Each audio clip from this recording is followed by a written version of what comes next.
재판소가 휴정 중인데요. 네. 고 기자님, 오늘 헌법재판소에서 또 박근혜 대통령 대리인단이 또 어록을 그렇게 만들어내고 계신다면서요. 오늘 이번 주에 시청자분들은 개그 콘서트 안 보셔도 될 것 같습니다. 여기 나온 이 어록만 이렇게 쭉 읽어보셔도 충분히 몇 개만 좀 미리 좀 읽어보실 수 있을 맛보기로 것 좀 같은데요. 보여주세요. 네. 일단은 이제 그 김평우 변호사가 지금 이 재판부가 대통령 측의 증인 위주로 예. 이렇게 이제 질문을 하면서 재판관들이 재판관들이 하면서 마치 이 국회의 수석 대리인 그런 역할을 하는 것 같다. 그리고 이제 좀 약간 막말 쪽으로 가보면 이 탄핵 자체가 졸속 탄핵이고 반석 없는 마치 야쿠자 같은 짓이다. 야쿠자라는 표현을 썼어요. 야쿠자라는 표현이 나왔고요. 예, 그리고 이런 그 중요한 판단에 헌법재판관 9명이 해야지. 안 그러면 이 상황 자체가 이런 내란 사태다. 이렇게 판단하지 않는다면. 그러니까 판단 자체가 헌법재판 자체가 내란이라는 이렇게 이제 겁니까? 9명으로 구성을 해서 하지 않으면 이제 그 정도 이렇게 인정할 수 없다라는 이제 그런 말이고요. 그 다음에 이제 탄핵소추 이것에 대해서 이런 일은 북한에서나 하는 어떤 정치 탄압이다. 모르겠습니다. 그러니까, 정말 막말이라는 어떤 표현 외에 더 심한 말까지 제가 할 수 있을 것 같은데, 어쨌든, 정말 이 재판부를 흔들기 위해서 할 수 있는 모든 악담과 독설을 다 쏟아냈다고 볼 수 있을 것 같습니다. 저도 변호사긴 합니다만은 대한민국 헌법재판소 재판관들에게 북한과 같다는 얘기를 했다는 건 정말 충격적인데요. 이 변호사님, 박근혜 대통령 대리인단은 헌법재판관들을 되게 미운가 봐요. 아니, 이제 지금 김평우 변호사 같은 경우는 대한변호사협회 협회장까지 지내신 분이에요. 저희 대표셨잖아요. 예, 지내신 분인데, 그분이 이게 헌법재판소를 마치 친박 집회장처럼 지금 오인하고 있는 것이 아닌가. 어차피 태극기 들고 나오신 분도 계셨고. 그러니까 그 변호사의 한술 더 뜨고 있는 거죠. 네. 그러니까 지금 오늘 발언한 것 중에 고 기자님이 빠뜨린 것 중에 하나가 국회 탄핵소추 의결 과정을 섞어찌개도 아니면서 이렇게 13개의 사유를 하나씩 의결을 해야지 왜 한꺼번에 하느냐. 그건 말도 안 되는 이야기거든요. 그러니까 13개로 처음에 국회 소추위원들이 의견을 제시를 했는데 소추를 항목을 만들었는데 그게 섞어찌개란 말이에요? 그러니까 그 자체를 말하자면 찬성할 것인가 반대할 것인가를 결정하는 건데 왜 하나의 사유시 의결을 안 했느냐. 따로따로 의결을 해야 된다는 겁니까? 그래서 그거를 위법하다는 것을 입증하기 위해서 20명을 정의 신청을 하고 더군다나 박한철 전 지금 퇴임하신 소장까지 정의 신청하고 국회의장까지 정의 신청을 한 거에 대해서 지금 오늘 그래서 막말을 하면서 그거 이제 기각을 하자마자 이제 지금 기피 신청을 막 하고 그랬어요. 기피 신청은 누구에게 기피 신청? 강일원 재판관이 주심 재판관인데 강일원 재판관이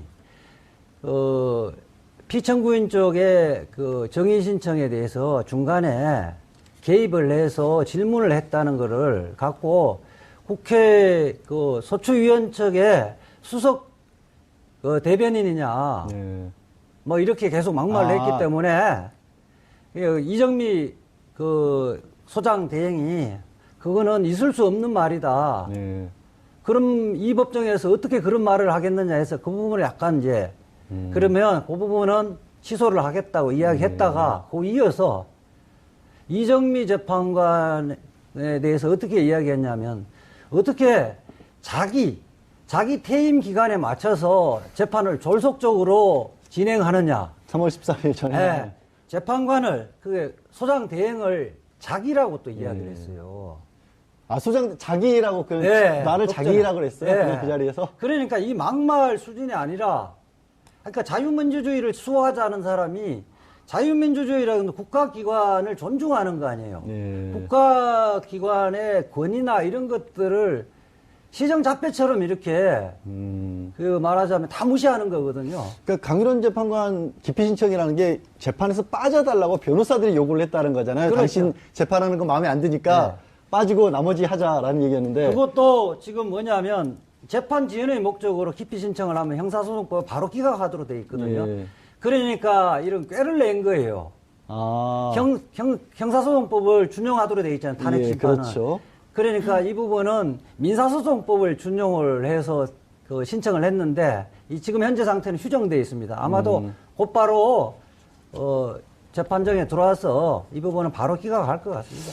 정 교수님. 네. 이게 재판관들에게 그런 막말을 하고 또 아까 이제 이재화 변호사가 이 증인을 새롭게 신청했다고 하는 부분들이 애초에 처음부터 이 재판이 잘못됐다라는 거거든요. 아예 처음으로 돌아가자는 거예요. 그래서 아예 처음부터 다시 봐야 된다는 주장인데 이런 정도면은 거의 이게 재판을 하자는 게 아니라 그냥 지연 작전 글자 그대로 그런 거라고 봐야겠죠. 그렇죠. 이제 사실은 헌법재판소에서 뭐 우리가 불과 4년 전에 국민의 손으로 뽑았던 대통령을 탄핵하는 아주 엄중한 자리 아니겠습니까? 그렇죠. 예.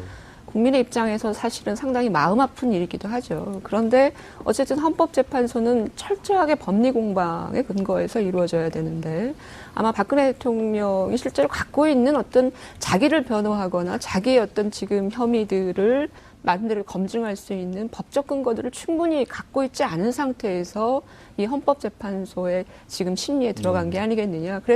그렇다면 남아있는 수단이라고 하는 것은 변호인단을 포함해서 박근혜 대통령은 이 헌법재판소를 이른바 정치적으로 활용하는 방법, 특히나 이 장외에 있는 여론전이라든지 이런 것들과 연동을 해서 헌법재판소의 가장 중요한 프레임이 그거 아니겠습니까? 그래서 지금 헌법재판소의 절차가 부당하다. 예.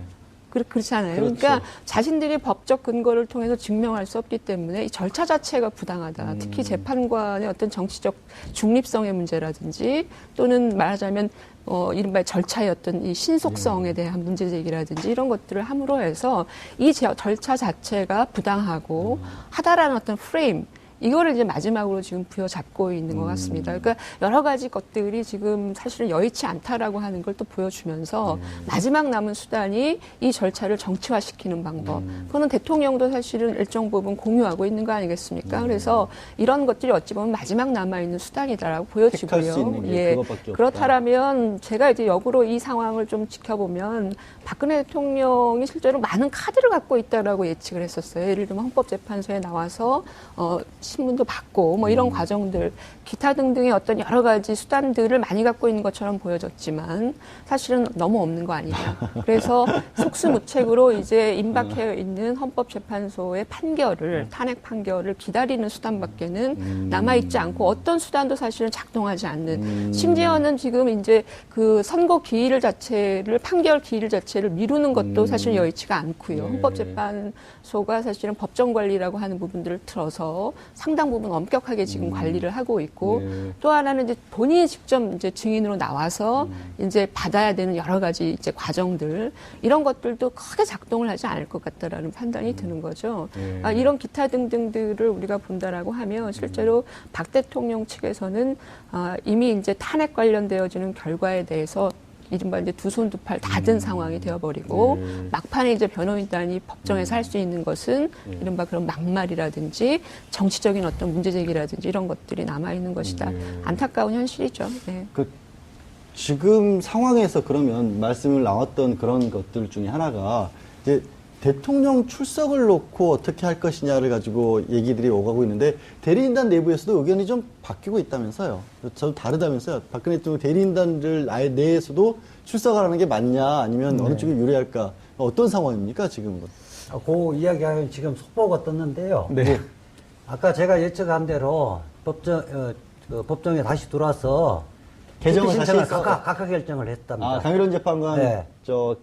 기피 신청한 거에서 네. 이거 당연한 거 아니겠습니까? 네, 그러니까 그래서 이게 재판 지연 목적으로 하는 것이 명백해서 예. 각하 결정을 한 것 같습니다. 예, 알겠습니다. 그러면 잠깐 예.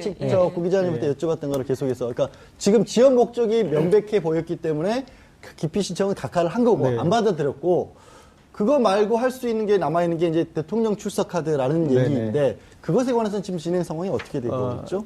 지금 이제 그 대통령 대리인단의 논점이 서느냐 마느냐의 그런 논점이라기보다는 서서 이렇게 이제 어떤 이쪽 재판관이나 국회 측 대리인의 질문을 받지 않고 그냥 대통령이 또 다른 어떤 그 이 자기 입장 어떤 그 확대 이렇게 재생산할 수 있는 그런 무대로 할 수 있느냐 없느냐 그걸 놓고 조금 이제 그 여지만 있는 것 같습니다. 아, 그러니까 지원 카드라기보다는 정치적인 목적으로서 이거를 더 길게 하거나 아니면 뭐 그게 안 되더라도 지원 카드이면서 그 다음에 마지노선은 제가 봤을 때 대통령이 거기서 직접 이 신문을 받는 것은 그 대리인들 중에 누구도 그것은 동의하지는 않는 사안인 것 같고요. 대통령의 입장에서 한때는 헌법재판소의 증인으로 이제 출석하는 것이 실제로 상당히 중요한 효과를 발휘할 거예요. 특히나 이제 이른바 이제 그 선고나 이 판결을 어떤 연기시키는, 지연시키는 데 있어서 대통령이 출석하는 것이 효과적일 것이다.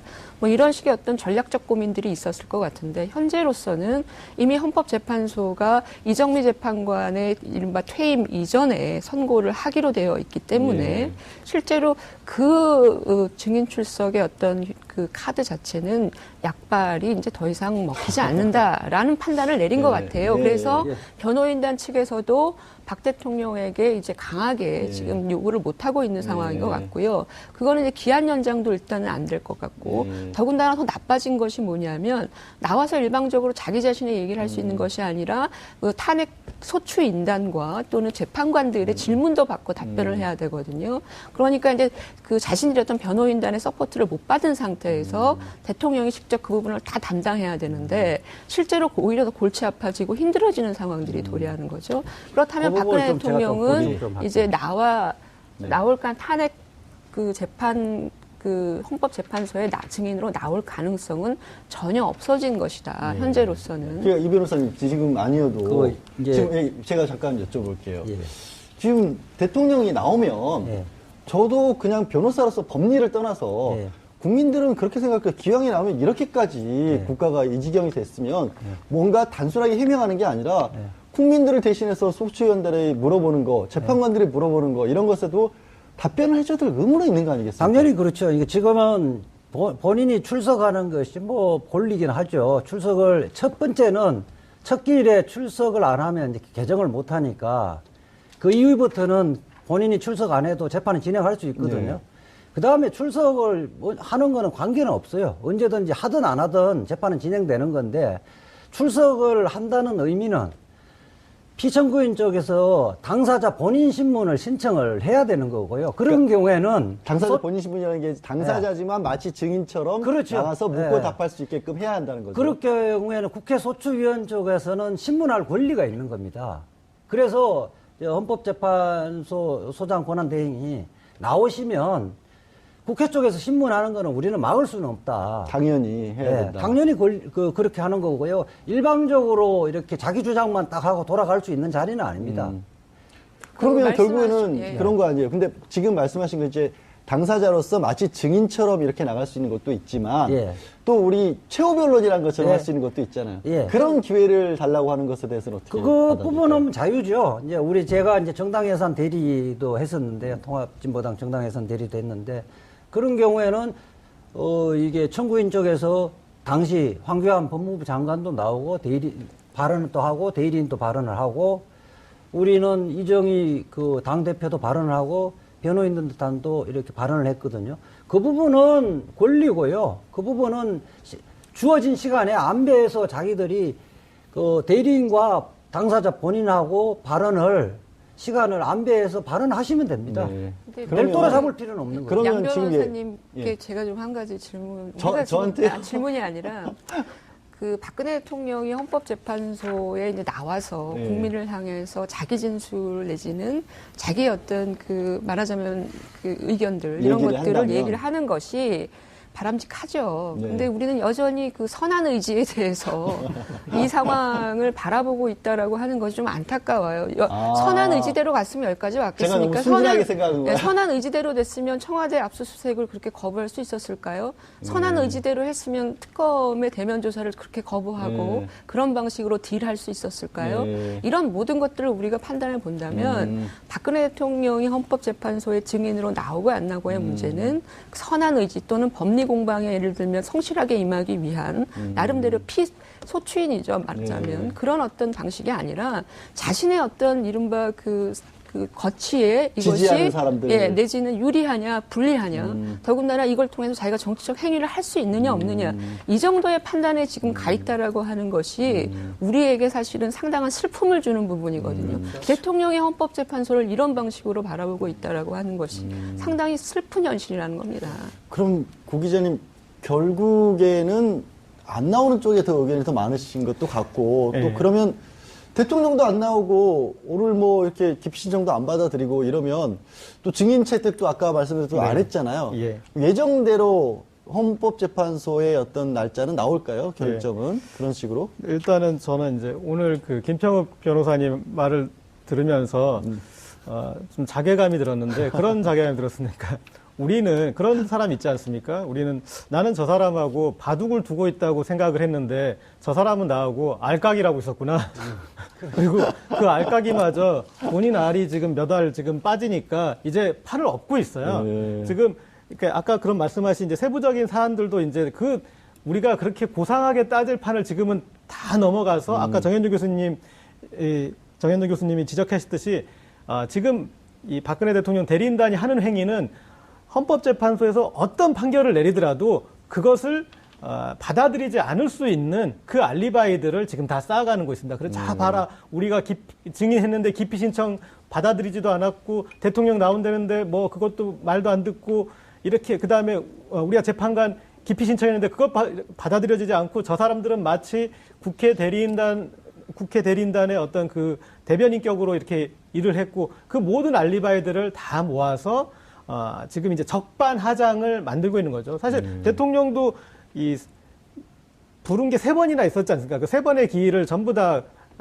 받아들이지 않고 지금 이제 또 다시 뜸을 들이는 건 그거는 이제 우리가 비유하자면 아침 먹으러 할 때 아침밥 안 먹고 점심 먹으러 할 때 점심 안 먹고 저녁 먹으러 할 때 안 먹고 이래서 사람들이 이제 다 잘 때 됐는데 다 깨우면서 적반하장으로 나가지고 뭔 얘기 왜 잠을 자느냐 내가 밥을 안 먹었는데 나한테 밥을 차려라 지금 그런 얘기잖아요. 그러니까 지금 이제 고 기자님이 아까 바둑과 알까기의 차이에 대해서 설명을 해주셨는데 결국에는 이런 것도 들어요. 이게 말씀하신 것처럼 법상으로 정당하게 다투기보다는 결국에 어떤 정치적인 목적, 정 교수님 말씀하신 것처럼 나중에 탄핵이 되더라도 이 탄핵 자체가 불공정하다는 얘기를 끊임없이 제기를 해서 시비거리를 만들려고 그러는 그 거죠. 다음에 어떻게 보면 다른 기회를 잡고자 하는 거 아닐까요? 근데 그게 간단치가 않아요. 저는 사실은 뭐 우리가 이렇게 안타까운 반 또는 썩소 반 뭐 이런 식으로 지금 이 정치적 행위를 해석하고 있지만 이런 프레임 자체를 외부에서 동조하는 이른바 그 조직화된 세력들이 존재하고 있다라는 게 문제거든요. 지금 당장 주말에 광화문에 가보면 태극기와 성조기를 앞에 내세워서 움직이고 있는 나름대로 조직화된 그리고 탄핵을 반대하고 예를 들면 헌법재판소의 재판관에 동일하게 거기서 또 문제 제기가 나오거든요. 그러니까 이런 프레임 자체가 그냥 헌법재판소의 그 재판 변호인단 안에서만 끝날 문제가 아니라고 하는 점에서 우리는 상당히 걱정할 수밖에 없는 거고요. 그러면서 이제 국론이 2개로 분열되겠죠. 앞으로 이른바 조기 대선 국면이 도래하게 되면 또다시 국민들은 2개로 나뉘어져서 탄핵을 반대하는 쪽과 탄핵의 결과를 받아들이는 그런 어떤 2가지의 국민으로 또 나뉘어서 이것이 간다라고 하는 점은 저는 박근혜 대통령이 정말 이 상황 판단을 제대로 못하고 계시다라고 엄중하게 또 한 번 분노할 수밖에 없는 부분은 이런 거죠. 다 좋습니다. 개인의 거치 다 좋아요. 또 한 번 이런 방식으로 국론을 분열시키고 국민을 2개로 나눠서 싸우게 만들고 이런 방식으로 정치가 혼란스럽게 만들고 이게 대통령으로서 한때 대통령이었던 분이 하셔야 될 그런 일인지 책임의 범위인지 상당히 가슴 아프게 되물을 수밖에 없는 거거든요. 그러니까 이런 부분들은 더 이상 확장돼서는 안 된다라고 하는 점을 좀 감안할 필요가 있죠. 교수님이 아까 저한테 이제 선한 의지로 너무 바라보면 안 된다고 하는데 지금 말씀은 또 교수님도 여전히 선한 의지의 미래를 가지셨던 것 같은데 이 변호사님 마지막 한 가지 지푸라기라도 지금 잡아보는 거죠. 헌재에서 속보가 들어온 게 대통령 출석할지 여부를 아직도 결정을 못했답니다. 오늘까지는 헌법재판소에서 결정해 달라 그랬던 거 아니에요? 그러니까 그 약속마저도 안 지키고 있는 거잖아요. 지금. 그러니까 지금 그 대통령과 대리인들은 착각을 하고 있는데요. 이 탄핵 절차라는 것은 징계 절차입니다. 그렇죠. 대통령에 대해서 파면을 할까 말까인데 징계를 지금 청구되어 있고 징계를 받는 사람의 태도가 아닌 거죠. 그렇죠. 예. 사실 말씀하시니까 갑자기 생각난 게 예. 김기춘 전 비서실장이 예. 본인의 기고문에 예. 탄핵 절차에서는 유죄 추정의 원칙이 적용이 된다라고 그러니까 본인이 밝힌 부분도 그랬죠. 그러니까 그런 부분을 동의하시는 거네요. 그럼 그리고 변호사님도. 2004년도 그렇고 제가 또 이제 서글픈 거는 이게 지금 헌법재판소를 이른바 난장판을 만들고 있는 거 아니에요. 네. 그 난장판을 만들고 있는 주역들이 최근에 이 베테랑 변호사들이 들어오면서 된 거거든요. 정기성 전 대법관, 예. 이동업 헌법재판소. 헌법재판관이 헌법재판소장 내전까지 됐던 분이고 지금 김평훈 대한변호사협회장까지 했었던 분인데 이런 사람들 그 누구보다도 우리 국가기관을 존중하고 대법원이나 헌법재판소의 기능이 훼손되지 않도록 하고 그 부분을 모욕해서는 안 되는데 이분들이 나서서 서로 경쟁하듯이 이렇게 난장판을 만들고 있는 거거든요. 저는 이 부분은 그 대한변호사협회에서도 징계 사유로 삼아야 된다고 봅니다. 그러니까 지금 이제 헌법재판소 교수님께서 예. 이제 한 정 가지만 변호사님이 좀, 말씀하신 것처럼 계속해서 변호사인 저로서 자괴감이 들 정도로 아니, 그러니까, 대리인단들이 예. 자꾸 공정성 시비만 걸어요. 그러니까 그런 걸 어떻게 그러니까 교수님 그런 보셨어요? 거죠. 아까 제가 좀 말씀드리려고 했던 게 뭐냐면 지금 헌법재판소라고 하는 것이 우리가 지금 뭐 박근혜 대통령 변호인단이 난장판을 부린다, 뭐 절차가 부당하다, 문제 제기를 하고 있는데요. 헌법재판소가 아주 충분한 절차적인 기회를 주었어요. 속도만 보세요. 빨리 냈을 뿐이지. 예, 아니요. 그러니까 지금 16차까지 지금 이른바 이제 심리를 네. 하고 있는 거 아니겠어요? 대통령 탄핵의 문제가 그만큼 엄중하기 때문에 재판을 17차, 16차까지 지금 진행을 하고 있는 거라면 그럼 대통령 변호인단은 16차 동안 뭐를 했냐라고 하는 거고요. 또 하나는 증인을 많이 신청을 하지만 실제로 박근혜 대통령 변호인단이 신청한 그 증인들이 또 안 나와요.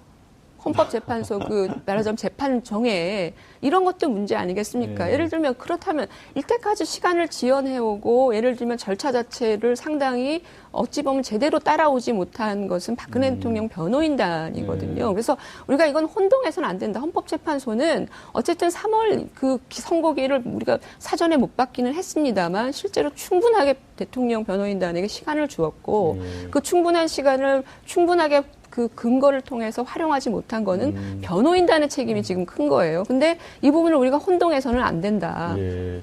그러니까 지금 헌법재판소에서 또 속보가 나온 게 재판관 분들도 굉장히 답답하신 모양이에요. 대통령에게 출석할지 여부를 오늘까지 알려달라 그러는데 그 약속 떼게니까 결국 출석하고 싶으면 하루 전에는 알려달라고. 이게 어떻게 보면은 좀 헌법재판소 재판관들이 이게 징계 절차에 있는데 징계를 당할 사람에게 약간 좀 아쉬운 소리까지 해가면서 이렇게 네. 하고 있는 그런 상황이거든요. 예. 근데 고기자님 지금 남아있는 이제 아까 이제 대통령 출석에 관해서 계속 얘기를 나눴고 예.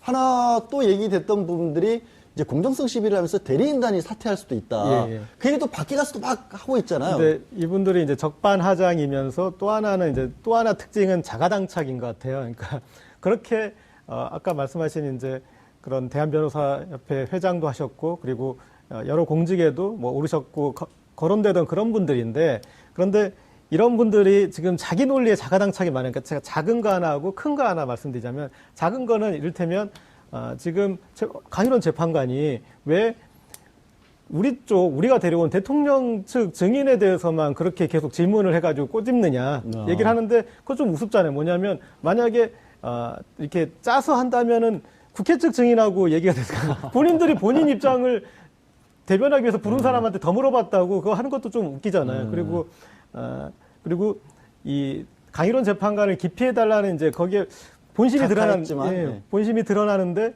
뭐냐면 변호인도 꼬집지 못하는 거를 재판관이 꼬집는 그러니까 재판관이 너무 똑똑해서 문제다라는 재판관이 왜 우리가 못 물어보는 걸 당신들이 물어봐 네. 이런 거잖아요. 어떻게 그걸 알아내서 그러니까 그걸 푹 집어서 이렇게 하느냐 이제 그런 이제 자가당착이고 또 큰 자가당착은 뭐냐면 헌법재판소에서 이런 거를 판단하는 것 자체가 무의미하다. 그다음에 의미가 없다. 그다음에 그건 그러다. 근데 이미 국회에서 국민을 대표하는 국회에서 한 것이 않습니까? 네. 그건 사실 국민들이 하고 싶은 얘기예요. 그러니까 국민이 다 판단을 내려서 탄핵을 결정을 했는데 왜 이 법적 구조에서 그것을 무효로 하느냐 이제 그걸 오히려 그러니까 이게 무효가 되면 국민이 한 걸로 돌아가는 건데 이분들은 이제 그것도 모르고 이렇게 지금 하고 있는 상황인 것 같습니다. 대리인단 예, 근데- 아까 그 예. 총사퇴 카드도 사실은 약발이 네. 안 먹힐 것 같아요. 총사퇴도. 왜냐하면 그 대리인단이 총사퇴하더라도 헌법재판소의 판결 그 재판은 계속되고 판결까지 가는데 왜냐하면 그렇죠. 대통령은 개인이 아니라 국가기관이기 때문에 실제로 그 변호인단이 사퇴를 한다고 하더라도 아까 말씀하신 것처럼 헌법재판소는 파면 선고를 할 수가 있는 거죠. 파면이냐 아니냐에 대한 결정을 할 수 있는 것이기 때문에 아마 그냥 난장질의 어떤 수단으로는 쓸 수 있을지 모르지만 약발은 크게 없다. 그게 이제 사실 딜레마이기도 하죠. 선택하는 근데 부분은- 변호사님, 예, 근데 지금 이제 법적으로도 이제 의미는 없잖아요, 사실. 예, 대리인단 총사퇴하는 거는. 그러다 보니까 다시 나오고 있는 얘기가 뭐냐면, 그럼 대통령이 알아서 물러나겠다. 그럴 경우에는 헌법재판이 이게 어떻게 계속 할 수 있는 겁니까? 아니면 알아서 물러났으니까 더 중단해야 되는 겁니까? 이게 의미가 있는 겁니까? 그게 자주사퇴라는 게? 이제 그런 소송에 이익이 있느냐 그렇지 예. 않느냐의 문제인데요. 실제 그냥 물러나는 거와 파면이 되는 경우에는 실제 법적인 이익의 차이가 있습니다. 어마어마하게 다르죠. 전직 그 대통령에 관한 그 예우에 관한 법률에 보면 그 수행 비서도 2명 두주로 돼 있고 네. 급여의 대통령직 급여의 80%를 받도록 돼 있는데 이게 자진 사퇴하고 만약에 그 탄핵 결정을 안 하면 고소란이 받게 되거든요. 그렇기 때문에 그 부분에는 이익이 있는 거예요. 네. 공무원들이 파면 결정한 거와 자진해서 사표 낸 거하고는 엄연하게 엄청난 큰 차이가 차이가 있는 나죠. 거죠.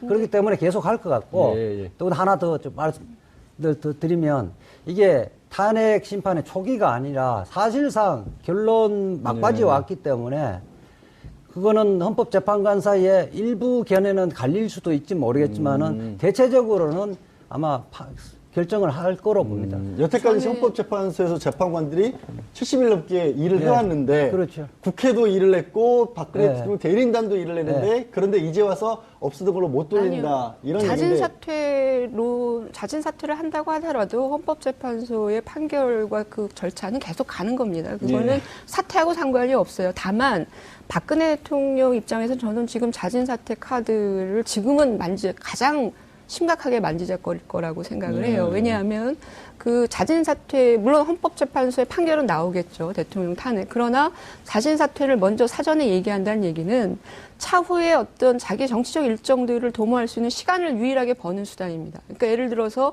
헌법재판소의 판결이 뭐 3월에 난다라고 쳤을 때 예를 들면 내가 4월에 퇴진을 하겠다. 네. 뭐 이런 방식으로 못 박아 놓으면 정리를 하는 거죠. 탄핵 결과도 나오고 자기도 거기까지 이제 정리를 한다라는 얘기인데 이제 그런 방식으로 하면 조금의 시간을 또 벌 수도 있고요. 또 하나는 이 과정에서 우리가 잘 봐야 되는 게 탄핵이 이루어지면 박근혜 대통령은 그 이후에 직후에 직무가 정지되고 뭘 해야 되느냐 이른바 형사재판을 받아야 되는 것이죠. 그리고 형사재판 결과에 의해서는 실제로 이제 말하자면 감옥을 갈 수도 있고 교도소를 갈 수도 있는 그런 절차들이 남아 있는데 만약에 이 과정에서 이제 정치적인 이른바 니고라고 하는 것들을 할 수 있는 시간을 또 벌 수도 있다. 박근혜 대통령의 입장에서는 그래서 그런 방식들 그리고 또 하나 이제 이른바 조기 대선과 관련해서 나름대로 자신의 어떤 조직화된 세력들을 나름대로 활용할 수 있는 가능성 등 이런 기타 등등의 여러 가지의 이점들을 뭐 선의의 의지 이런 거 다 떠나서 우리가 얘기를 해야 되니까 그런 고려를 한다라고 하면 박근혜 대통령 입장에서는 오히려 사퇴 카드가 지금으로서는 상당히 중요하게 잠깐만 지금 필요가 있을 굉장히 것이다라고 하는 거죠. 굉장히 중요한 속보가 있어서 먼저 지금 정리를 드리고 말씀을 드리겠습니다. 예. 헌법재판소에서 탄핵 심판의 최종 변론일을 결정을 했습니다. 27일 오후 2시로 결정을 했습니다. 원래 24일로 예정이 돼 있었던 것이었는데 27일 오후 2시로 일단 그 못을 박은 거죠. 그럼 이 변호사님이 이렇게 되면은 3월 이제 13일 전에 한다는 거죠. 3월 13일 전에 결정이 나오는 거겠죠? 예, 3월 9일 내지 3월 10일 날 선고를 할 텐데요. 그거와 이어서 그 자진 사퇴 카드 부분을 좀 이어서 말씀드리겠습니다. 자진 사퇴는 결국 2월 28일 특검 마지막 기간인데 수사 기간인데 28일 전엔 죽어도 안 할 거고요. 예. 그렇게 되지면 구속 체포 문제가 있기 때문에 안 할 거고, 선거 전까지는 의미가 있을 텐데요. 선거 전까지는 어떻게든 자진 사퇴를 해버리면 내부적으로 헌법재판관들 사이에 이 각하를 할 것인지, 이 판결을 할 것인지, 내부적 견해를 갈리게끔 만들고, 이게 특검법을 연장을 하지 않으면 박근혜 대통령의 수사 부분은 일반 검찰에서 받아서 해야 될 텐데, 거기에서 수사팀을 다시 꾸리고 이러려면 한 1, 2개월의 구속기간 시간을 확보하기 위한 그런 부분하고, 그 다음에 이 대선 전국에서 이게 아직까지 결론 나지 않는 결론 나지 않은 거 아니냐. 요런 식으로 해서 정치적인 말하자면 공세를 할 수 있는 빌미를 두기 위해서는 고려를 할 수도 있는데, 근데 이제 지금까지 박근혜 대통령의 행태를 봐서는 안 할 것 같습니다. 네. 그러면 이제 거기 좀 한 가지 아까 말씀드린 것처럼 이제 27일 오후 2시로 하면 많이들 예상을 했던 벚꽃 대선이 결국 현실화되는 건 거죠. 일정을 다시 한번 조금 어떻게 되는지만 좀 보시는 분들을 위해서 말씀을 좀 해주십시오. 일단 지금 이제 원래는 24일에 최종 변론으로 해서 그 다음에 이제 판결문을 작성하는 기간을 감안해서 이제 3월 9일, 12일 그 정도에 이제 이렇게 탄핵 결정이 나오고 그리고 거기에서 60일 이내 규정을 해서 이제 5월 초에 대선이 있을 거다라는 이제 그런 예상이 갔는데 지금 최종 변론일이 한 3일 정도 3일만 차이가 늦춰졌는데 제 생각에는 그 변론일을 늦춰지는데 변론에 지금 어떤 큰 쟁점 사안이나 논쟁점이나 정리되지 않은 부분이 그런 부분이 있어서 그런 건 아니기 때문에 그러니까 마지막 지금 이제 지금 여러 가지 면에서 공격을 들어오니까 어떤 그것에 대해서 뭔가 받아들이는 어떤 그 자세를 보여주기 위해서 한 것이기 때문에 결정문을 이렇게 진행하는 과정에서의 변수는 아닌 것 같아서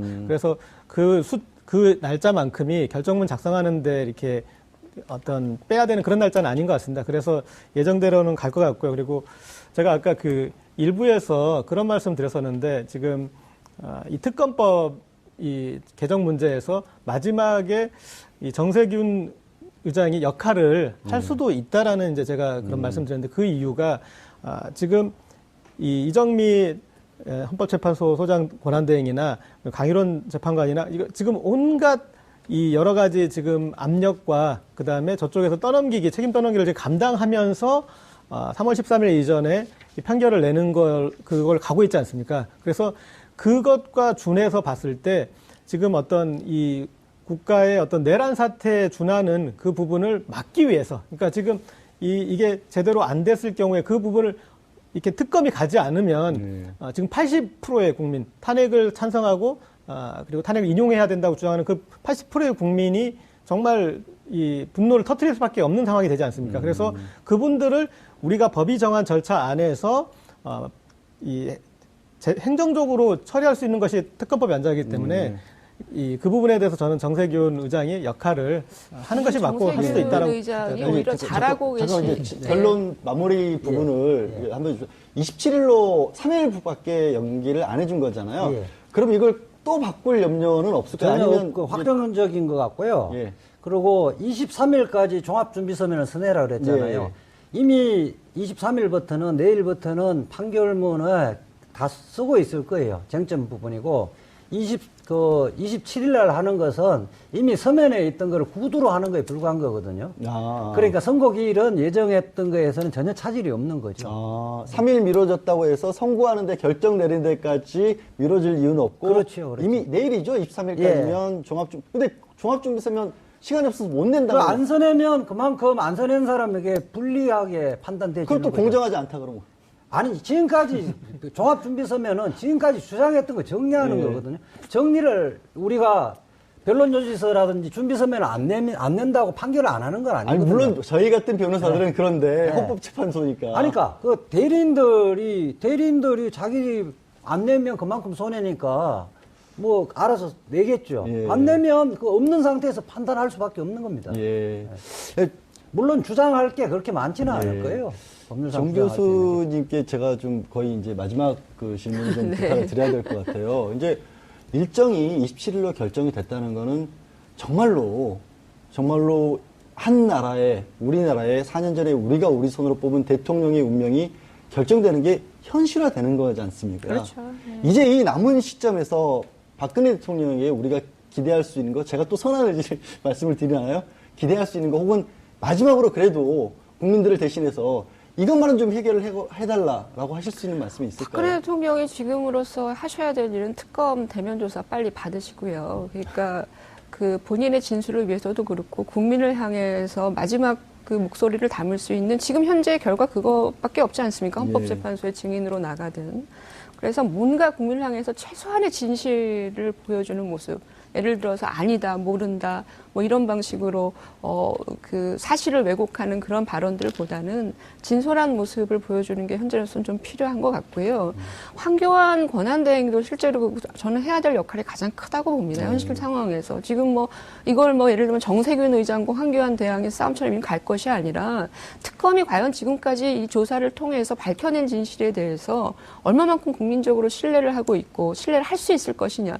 대통령을 탄핵시키는 것과 관련되는 증거 자료들이거든요.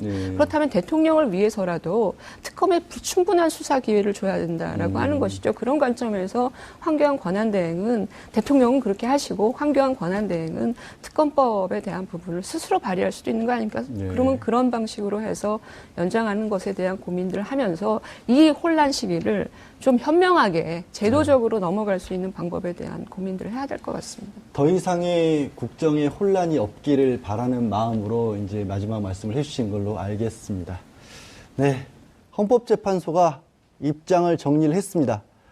2달 넘게 이어진 현재 박근혜 대통령에 대한 탄핵 심판. 오늘 이제 안종범 전 수석에 대한 증인 신문을 끝으로 마무리 국면에 접어들었습니다. 27일 오후 2시면 대한민국의 미래를 위해 헌재가 어떤 결정을 내릴지 본격적인 결론에 들어가게 됩니다. 대한민국을 위해 현명한 판단을 내리기를 기대해 봅니다.